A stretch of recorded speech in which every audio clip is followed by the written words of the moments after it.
My name is Amanda Regan, and I have the pleasure of serving as the Director of Customer Success here at Swivl. We are really excited about this series. This is, like I said, our fourth week doing this, and they have been absolutely spectacular. We have another very exciting presenter today. We're really talking about adaptability here a lot at Swivl, and it is not just something that we want to talk about. It's definitely something that we need to implement. As AI comes in and all of these other things that have disrupted education come and into our schools, we want teachers to become more adaptable. So we've started this series where we introduce different presenters. Most of them are speaking about AI on different parts of AI, but adaptability is a virtue that we need to be utilizing at all times. So part of our series is talking with these different thought leaders. And the other part is helping schools and districts build skills-based communities around what it is that teachers are learning to help them become more adaptable. I'd love to partner with you along with this series. And I will teach you a little bit more about how we're doing that in our software at the end of our program. There's a couple of things that I want to bring to your attention today. One is if you have attended previous webinars, or obviously you're here, we have a new webinar certificate that you can get from the website. Cynthia is going to drop the link in that so that as you've attended each of these webinars, we want you to get full PD credit for that. The other thing that I want to bring to mind is that we'd love to do a Q&A at the end of this session. Tim has been gracious enough to offer to do that live, and we want to do it as interactive as possible. You can drop your questions into the Q&A or into the chat if you would like, but we also, towards the end, would love to have you just raise your hand and we can unmute you so that this can be more of a discourse rather than be a one-sided conversation. Now I'm going to turn it over. I'm going to introduce Tim. Dr. Tim Dasey has studied AI and learning science since the 80s, including 30 years at MIT as a developer and leader. A proven AI thought leader, Tim is the author of the most recent author of a book, Wisdom Factories, AI Games and the Education of the Modern Worker, and currently consults on various strategic AI topics. So Tim, I'm going to go ahead and turn it over to you. You're up. All right, let me share the screen. Welcome, everybody. Thank you for joining in after what's probably been a long work day for you. So I'm going to be talking about something a little different than probably a lot of AI speakers and writers have been talking about. It's an underappreciated topic. And so rather than me speaking about how AI can be used in the classroom, or how students, what the policies might be, or how instruction might be revised to incorporate AI, I'm actually talking about something I think that's even more systemic to the outside work world, and in terms of AI's impact to the broader labor market, and what the skills or the change in those skills means for students. So the first part of this discussion, I'm going to try and convince you that a major change is needed. But the second part, the Q&A, so that is going to be necessarily, and this is kind of where my book is as well, at the level of, here's roughly the kind of model we need as compared to the kind of model we have. But what I'd really like to do, I understand that such major change is not something individuals can drive. All right, you have standards for your teaching, you have curricula that are assigned. So you have limited control over some of the things I'm going to be talking about, but there are things that individual instructors can do. And I want us to spend the Q&A time talking about that. So I'll get through the charts first, but since webinars are such a horrible format for engagement and probably a lot of you are half asleep, I'm going to give you an assignment to start. I want you to think about your job, whatever that might be, and think about the key judgments that separate the best from the rest in that job. So generally, those are things that people acquire with a lot of experience, okay, but not necessarily, okay? And then if to the extent you're willing to engage in the chat, write your advice. What would you tell this person? You have one bullet point or one little, pithy saying to give to a new person in the job. What would you tell them? Okay, so spend a little bit of time here putting that in the chat. I'm going to move forward with my speaking. If you can't come up with something quickly, this is not graded. So this is really just to get you thinking about what makes you better at your job. Because in general, those are the same kinds of skills at a high level, cognitive level, that are going to make other people better at their jobs, okay? The separating the best for the rest in any field is a whole bunch of intangibles that are often hard to write down as nice little tenets or sayings. But I want you to at least identify where those judgments exist. Okay, let me take a giant step back here, right? I'm going to be talking about cognitive work, okay? Work that involves a heavy amount of thinking. Not all work neatly fits in that category. Not all jobs are cognitive, okay?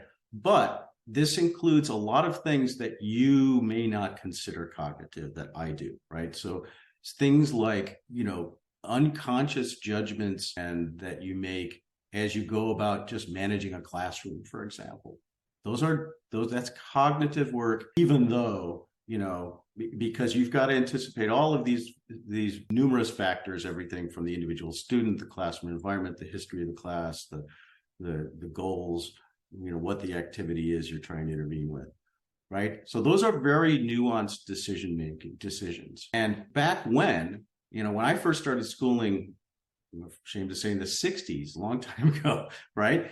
Work was all about remembering a lot and chugging through a lot of details. And relatively small fraction of the labor force was involved in what I would call flexible work, either creative work or work that required, managerial and judgment skills. Okay. That has evolved. And I won't go through this in much detail, but now we have a lot more of these things to deal with, right?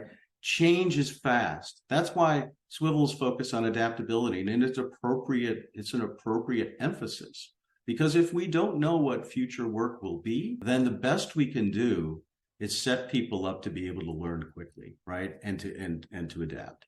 But really the underlying reasons for why work has changed so much are complex, right? The work itself is more complex, right? As things have become global, as marketing departments and sales and developers and business people are in collaborative groups together, those used to be walled off departments, right? But now people are working together. There's a need to bridge those disciplines. There's a need to be able to work with sort of pervasive uncertainty in terms of where the business is going, or even where a project may be going. And so that's really what I've shown here as sort of a lowering of the amount of detailed expertise that's afforded. And this is an exaggeration, it hasn't gone to zero, of course, and a raising of the amount of big picture thinking that typical jobs have. Okay, so that's a key distinction, because when I'm going to be talking about wisdom, I'm talking about this big picture thinking and trying to distinguish that. It's not entirely distinguishable, but it's somewhat different than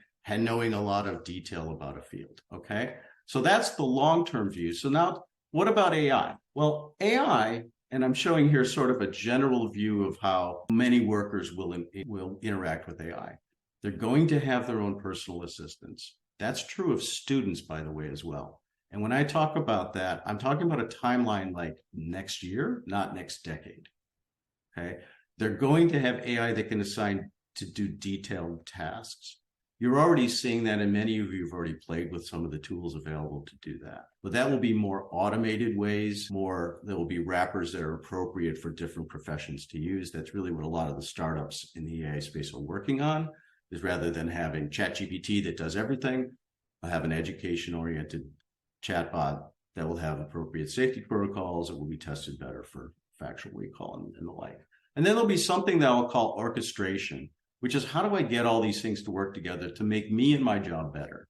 Because workers will be judged by themselves and their AI team. It's that powerful a change. Your performance will be judged based on AI. I could expect that a lot of workers are spending half their time interacting with AI, unless you're in a very human-intensive business, of course. All right, so AI is fundamentally a decision-making technology. You may not think some of the things it does are decisions, but when ChatGPT is putting out an answer, it's deciding, quote unquote, what text to give next. And I think I want to say something up front, because I'm from the AI world, at least on this kind of academic side. I am not I'm not here telling you, go get AI and make it solve all your problems. I understand some of the reticence to do that. I've heard many educators tell me, I just don't like the way society is going with this, and I'm going to abstain. And I'm sympathetic to that. I mean, I switched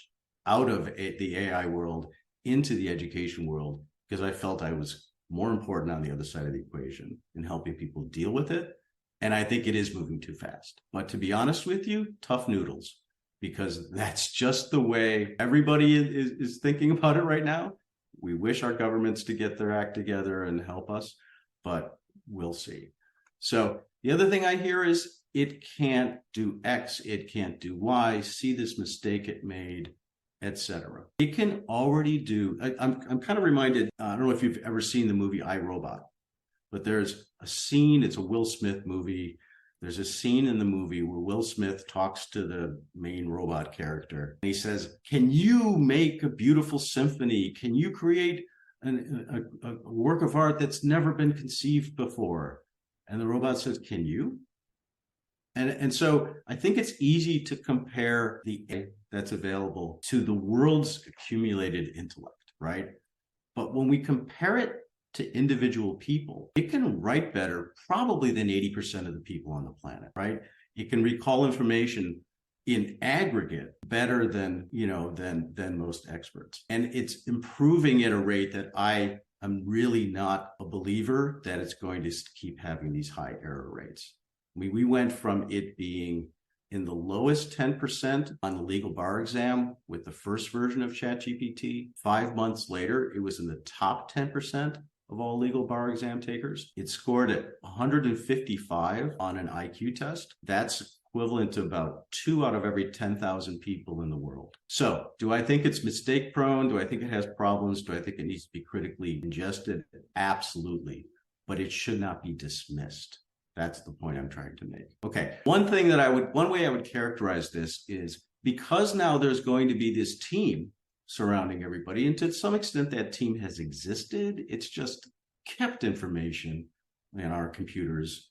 It hasn't done a lot with the information unless we ask it to. Now it's able to do so much more. It means every worker's a manager, right? It means you have to be able to take your job and decompose it into tasks and decide how to dole it out and decide how to ingest what comes back and figure out what makes sense for some larger decision or solution. That's a problem because most experts will tell you that a lot of managers that already are out there managing actual people aren't doing it very well. In fact, Gallup had a study done a few years back, and they estimated only about 10% of workers have the native skills to be able to manage effectively.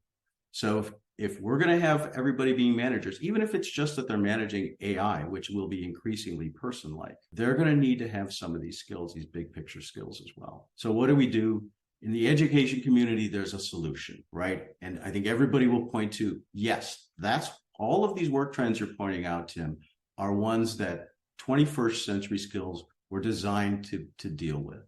These general competencies like critical thinking, creativity, collaboration, communication, tech savvy, that we think will help whatever someone decides to do in the future, because it gives them a base of thinking skills that allow them to learn new knowledge. It's the old teach people to fish instead of give them fish, right?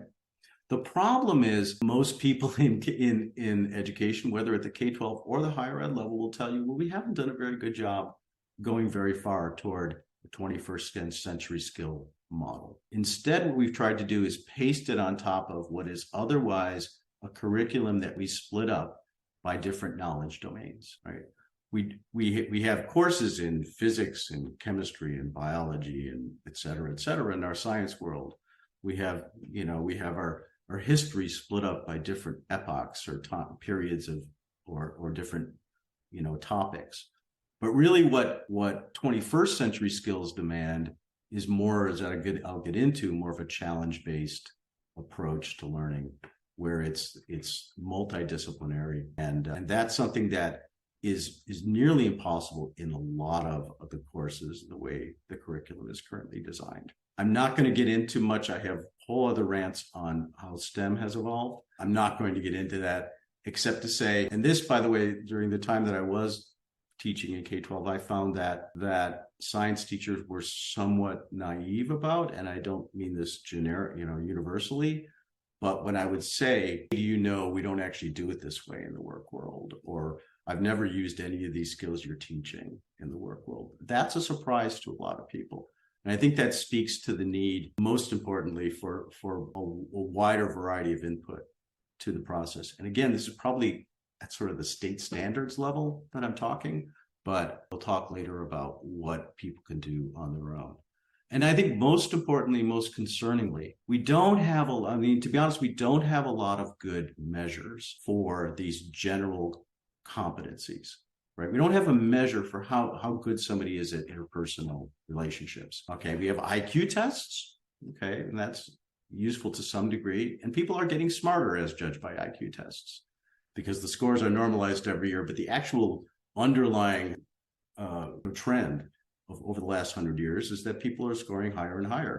A score of 100 on an IQ test in 1900 is equivalent to a score of a 67 now. That would be considered cognitively impaired in today's language. Okay. But for the most part, when we try to measure things, and I'll show some evidence of this, we try to measure how well people are doing in these 21st century skills. And even anecdotally, if you were to look around you and say, how well do people relate to other people? How well do they make strategic decisions? Most people would say we've got a long way to go. Okay. So 21st century skills, I'm calling wisdom and judgment skills. And so that'll be the language I use through the rest of this talk. Let me check in now. I haven't had a chance to look at chat, but let me pull that up and see if some of these other folks are excellent. Get to know your colleagues, open-minded and flexible, organized, intentional, and affable. Great. I think these are general characteristics people would have, but they're not particular to individual judgments as part of the job. I gave you zero time to think this through, so I wouldn't expect much different. But I want you to now think and not necessarily put in the chat about this next question. If I had to teach somebody one of these skills, if I had to teach them that being flexible is really important as you go through your teaching career, how do I think they would really internalize that message? And I think it would be hard to imagine that any of these judgment skills are learned very well unless you had a lot of experience. And it's that experience in all of these different situations that'll allow you to intuit some of these big picture concepts that are going to be so important in the new economy. Okay, so a lot of what judgment and 21st century skills ride upon is not explicit knowledge. It's tacit knowledge. It's knowledge that even if you try to come up with some set of rules that you would hand to somebody for how do you do classroom management most effectively, good luck with that. Even if they internalize those rules, it's not going to represent the nuances of those judgments that you have to make minute to minute in that kind of a skill, right? So big picture judgment skills are highly intuitive and they rely on tacit concepts. It's hard to make bullet points and rules and charts and lectures that will teach somebody these skills very well. Okay, they're learned really instead of by repetition. Okay, you create automaticity by repeating over and over, right? You create intuition, which is more sort of the big picture cousin of habits. You create intuition with varied experience. The more varied, the better. So if all I'm doing in my Spanish class is teaching about the Spanish language, I get so far. If what I'm doing is relating it to English or other languages and looking at common themes across those languages and way to understand language in general, right? In a way that maybe that means there's an extension to a computer language or to a way cryptography is done or other kinds of pictorial languages like in sign language.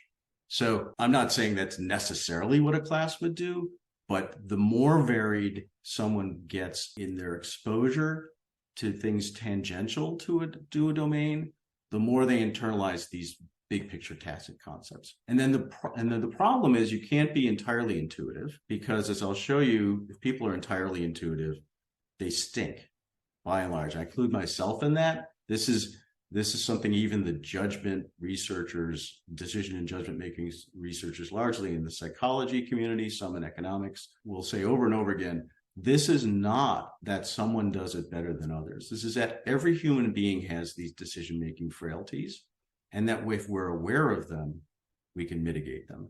So it's a combination of intuition and reflection, both of those together, that end up providing the basis for better judgments. Okay, so what does judgment research show? And I have quotes here that are really from the luminaries in this field. Daniel Kahneman is the Einstein of decision-making, right? So, and probably the most lauded psychologist of our time. And so what all of these research shows us is that, as I said before, we make decisions unconsciously. We make them based on what we can rationalize because of our experiences and our knowledge, not necessarily because it's right.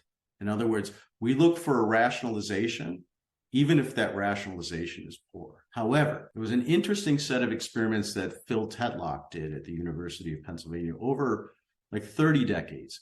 And he started by, this was back in the 80s, he started by wondering, there's all these talking heads on TV predicting what's going to happen in the world. How often are they right? Can I actually score them on how well they do? And so he designed these contests that over multiple decades, thousands and thousands of people participated in, where he had people predict the future for various geopolitical events, and then he scored them. And the answer was, even the experts in those fields, if I were asking somebody to predict Colombian politics, even the expert in Colombian politics usually did no better than chance at predicting future events. So you could say, well, they're just unpredictable. But it turns out there are people who do consistently better. And when they got those people together in a group and had them work together, they did even better again.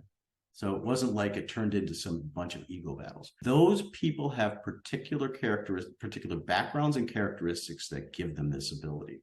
And the reason I'm mentioning prediction of things is because every judgment we make requires that. We need to predict how a student's going to react to something we do, either in a learning process or in a disciplinary process. So that's just one of the fundamentals. As I said, we don't have really good holistic measures of these intangible skills. So you have to pick the evidence where you can. That happens to be a really good piece of evidence that says experts aren't great at judgment.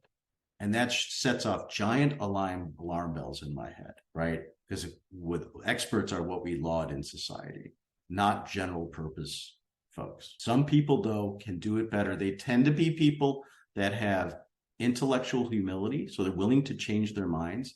They understand meta-knowledge. They understand how to deal with probabilities.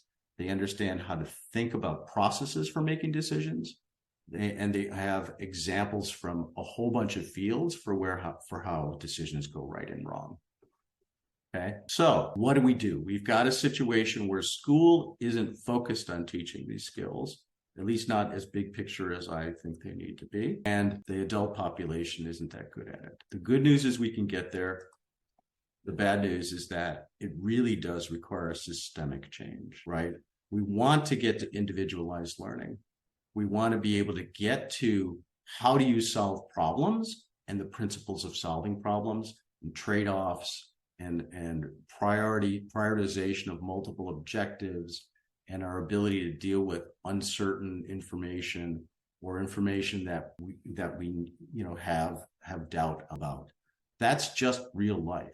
That's what people do in their daily lives, whether with their kids at home or whether with their work or in thinking about their political candidates, let's say. We need to be able to get to problems that don't just have single answers, right?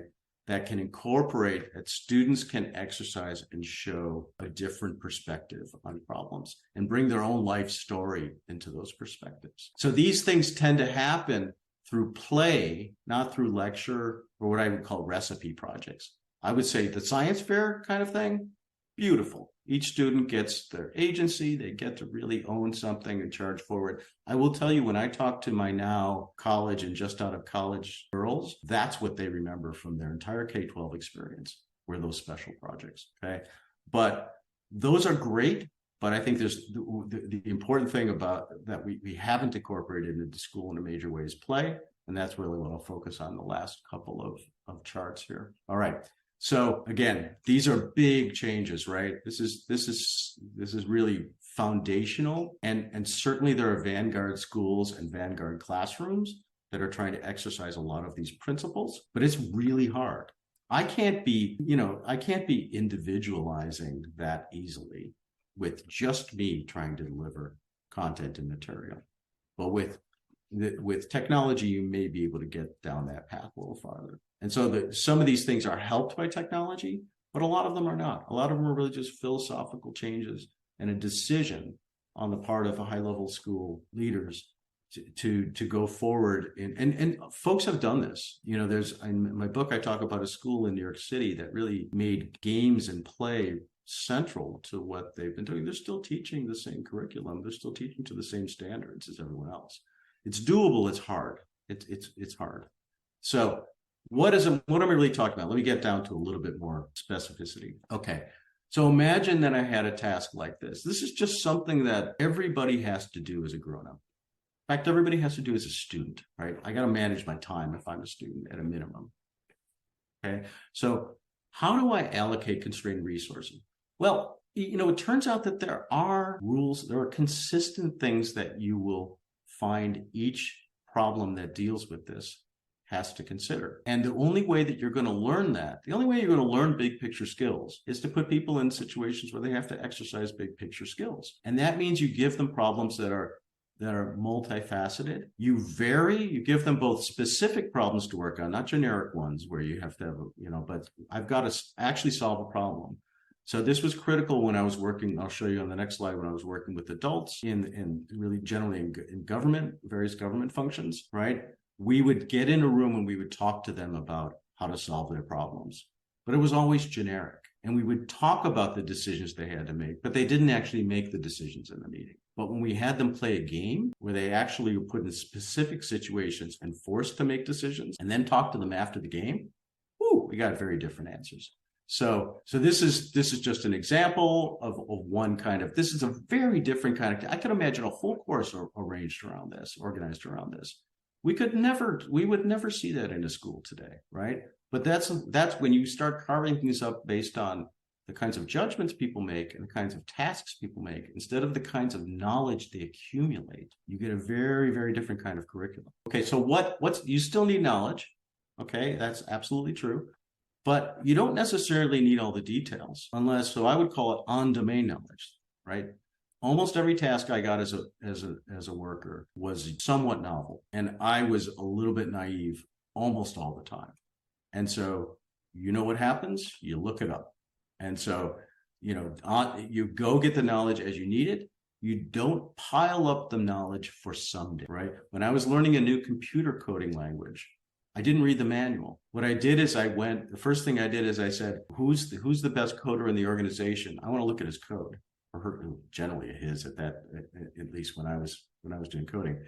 Now, luckily, there are a few more females in the field. And then there's this meta knowledge, and that ends up being more important to judgment than the detailed knowledge, right? So human beings have a tendency to ignore the fact that after they make a decision, it takes time for that decision to manifest in some effect. And so classic decision-making failure is not to wait long enough to see what happens, but keep changing, because you haven't seen it happen, and all of a sudden you get yourself in a situation where you really can't tell what your decisions are making because you're changing them too much. And that's the kind of meta-knowledge, the kinds of gotchas that people need to be able to incorporate when they think about making decisions in this space. So it turns out when I was with MIT, we were largely doing national security work, national security very broadly defined. So, for example, built a game for FEMA emergency managers. And this is a very simple game. It was a large-scale disaster. They had to decide where to send their fire and healthcare and EMS and security forces to take care of people who were injured at various levels and or needed various services. Simple game, right? And underneath this was an engine that sort of computed, well, if they did that, here's how much it would help. And the key here was a couple of different things with this kind of a game. It didn't have just one answer, right? It turns out that there are multiple objectives, right? I want to save people's lives, but I don't want the population to be ticked off and distrustful of the government along the way, right?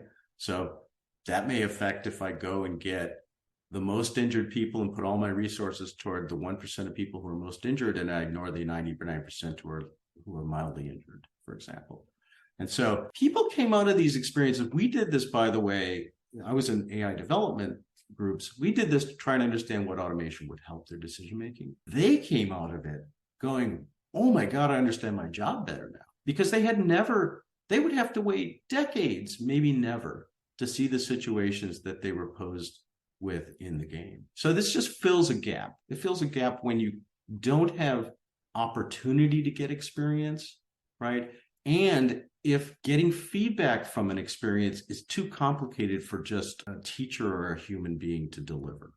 There's actual math that happens underneath, or there's other players that need to provide you the feedback, right? So when that happens, you can use forms of play. And right now, games are not being used this way in education, right? So many of you may have two immediate thoughts when you think about this. One is, I don't want more screen time for my kids, and I don't want them addicted to more games. These are not games designed for addiction or even for engagement. That's very different from the way game development community does it now, where they design games entirely for engagement. And what that results in is what I would call chocolate on broccoli, right? Or I've at least heard a game designer this week refer to it that way, which is, I'm going to teach math, but I'm going to put it into some interesting fantasy environment along the way they're teaching math. Think about that for a second.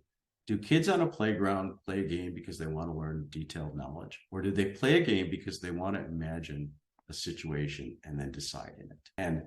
And so games right now are not serving the purpose. Largely that's because our standards and curricula force the technology providers into a realm which is not really the best way that games serve people. Games serve people by being able to test counterfactuals, to try and fail and try again.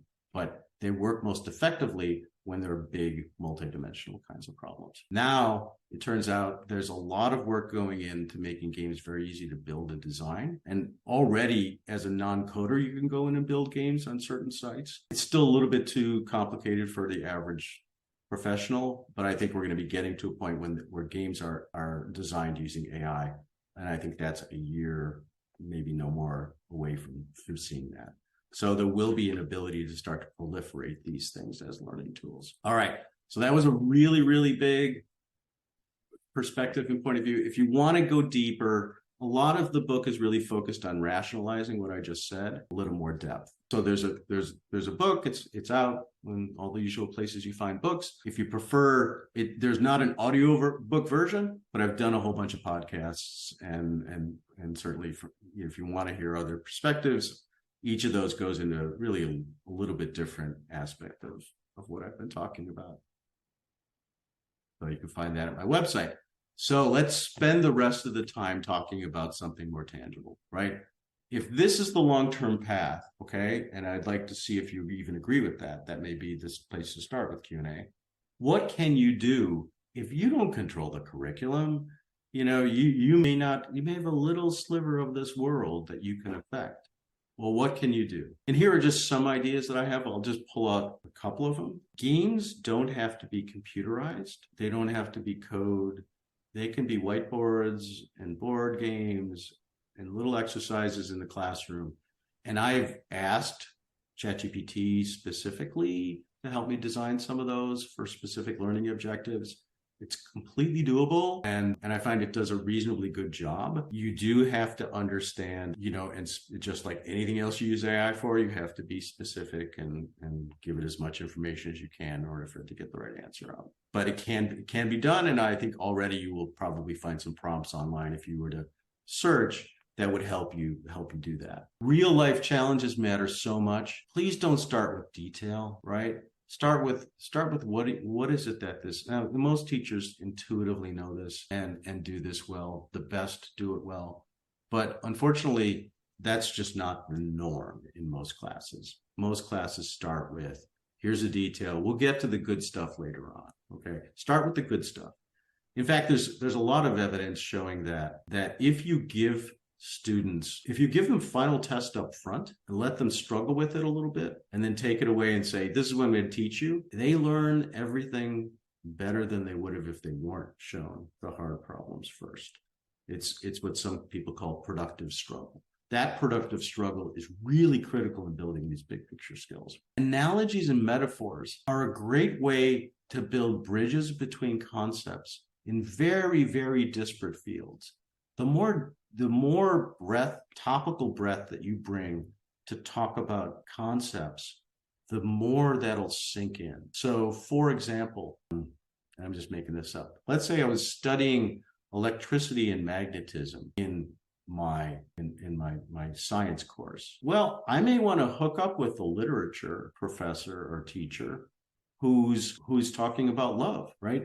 Because some of those words, energy and power and attraction and some of these concepts, well, what is it about how current flows through a wire and what that does, what properties that possesses? How can we relate that to love? Or how can we relate that to the power that an autocrat exerts or a historical figure? These are weak connections, admittedly, right? But what you're doing is you're taking the narrow concept in your class and you're bridging it to these other classes. And anything you can do to create bridges between what are otherwise these siloed off to kids, these are just different subjects that don't connect, right? The more you can do to connect and have fun with it, maybe ask the kids to look for analogies, the better off you'll be. All right, I'm droning on too much. So let's start with some of the Q&A. Can I have somebody elevate, is it Jill's unmute her so that she can just ask her question so we can maybe have some conversation here? I don't know how to do that. Yep, she's now unmuted. So if you'd like to, Perfect. Jill, you can go ahead and ask the question. Jill Allen, I think that's how your name's pronounced, hopefully. Anyway, I really enjoyed your session tonight, and I'm very much interested in the inquiry and the part of what you're discussing, okay?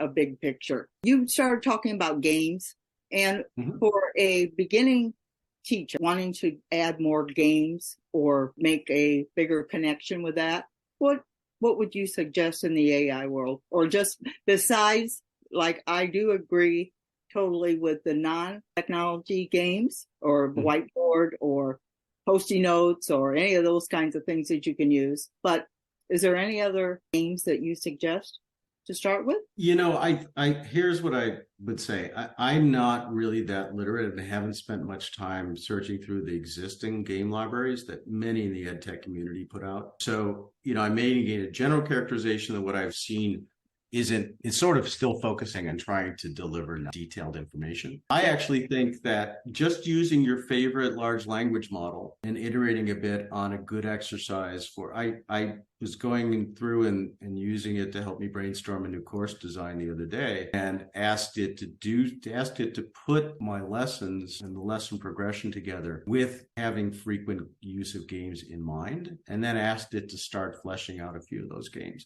And some of them, whether you call them, there's sort of a philosophical discussion in the game community as to what's a game or what's not. I kind of don't think it's worth getting into there. The key characteristics, and sometimes you have to tell the chatbot these things directly, right? The key characteristics you want to have no right answer, or at least have a lot of different possible right answers, right? So that's sort of a key thing. There needs to be what I would call monkey wrenches in the progression. So maybe you start out as your first time through, there's no surprises.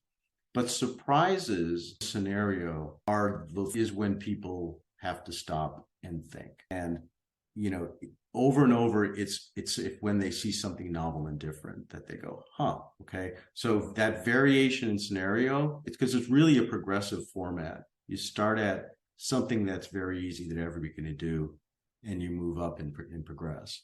So I would say the large language models, I have not yet seen a good set of prompts related to how to design games for instruction. I think that's something that I personally might dig into a little bit, but that's where I would go. Is there anyone else who would like to ask a question? I'm not looking in the chat. If there's anything else, we'd love to see you. Just raise your hand in the chat and we can elevate you. And if not, we can go ahead and wrap everything up here for Tim's presentation. All right. Okay. Well, I want to say thank you so much for Tim and for all of you for attending. As we progress throughout our journey here, let's remember that adaptability is the key to navigating the evolving landscape of AI and education. Swivl's committed to standing by your side and providing the resources, tools, and expertise to create resilient learning communities that can thrive in this new world. If you're interested in learning more about reflectivity or the Adaptability Initiative, we can set up a time to meet and you can let us know in the chat, or we will be emailing you with a recording. We'd love to hear from you then. On October 5th, so this Thursday, we are going to have Mary Howard answering the question, is ChatGPT for me? I'd love to see you again and have you invite a friend to join us. For more information about the Adaptability Initiative, you can visit our website. For more information from Tim Dasey, you can visit his website, which will also be added into the chat. And that's on our website is where you can get the certificate of attendance for those all important PD hours.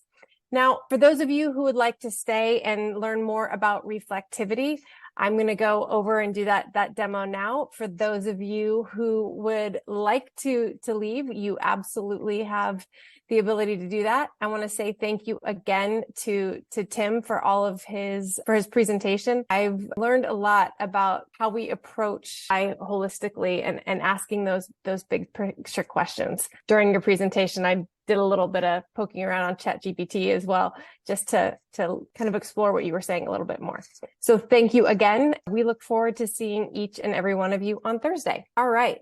So now I am going to go ahead and I'm going to share my screen and go over our reflectivity software. So here we are in reflectivity. When you log into reflectivity, it will drop you into your inspiration board. The inspiration board is where you see what everyone else in your organization what everyone is doing. So right now I'm going to look here and I see enhanced big picture thinking skills in class, just like Tim mentioned. So I want to do a little bit more exploring on this. So I see that I have some of my colleagues who have joined this learning community already. So I'm going to join them there. And you can see that they've been joined. I can see all of the people and where they are on their enhancing the big picture thinking skills in class journey. So I joined this and I'm going to start exploring a little bit deeper. So in the future, in about a month, I want to be more informed about big picture thinking. And in order to build momentum, in order to progress my learning, I'm going to read an article. So hopefully there are some articles. My guess is that even Tim has some out there that he has written. So I'm going to continue with that. And now it brings me right back in here to the activity. It shows me what everyone else has done. So I want to be informed. Hopefully I've left and I've read that article in about a week. I'm going to get a notification that tells me to check in on my progress on this skill. So I'm going to go ahead and I'm going to click check in right now. And it's going to ask me how I did when I wanted to be informed. So I'm still motivated to be informed. And then I'm also going to do a little bit deeper reflection on the article that I read. So I read Tim's book, which I guess was more than an article, and I realized that AI was going to have a larger impact on education than I initially thought. So with that, I'm going to keep that recorded in my history. I'm going to move on to what is next and what my next step is going to be to continue my journey. So in order to continue my journey on this, I'm going to join a learning community. Maybe there's a community at my school, or maybe I'm joining an online community that is either on Twitter or X, or maybe on Reddit that's talking a little bit more about this. And I'm going to complete that there. If any of my colleagues have shared their reflections, you're going to see it over here. I shared mine.